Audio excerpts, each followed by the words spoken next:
अल्लाह रब्बुल आलमीन की सिफ़ात में से एक सिफ़त है सिफ़त ज़हक हंसना।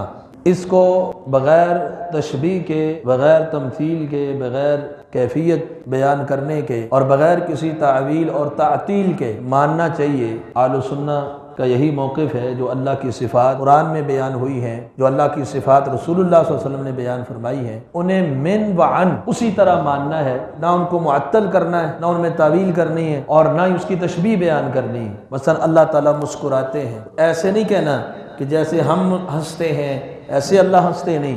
कैसे? वो कैसे मुस्कुराता है? कमा यलीक़ु बिशानिही, जैसे अल्लाह की शान को लायक है, जैसे अल्लाह की शान के मुताबिक है। वो अपनी शान के मुताबिक, अपनी शौकत के मुताबिक, अपनी सिफात के मुताबिक वो हंसता है, मुस्कुराता। हमें सिर्फ इतना बताया गया है अल्लाह मुस्कुराते हैं। अब उसमें हमने तातील नहीं करनी कि उसको मुअत्तल कर देनी कि अल्लाह नहीं मुस्कुराता। अल्लाह की सिफात को उसी तरह मानना है।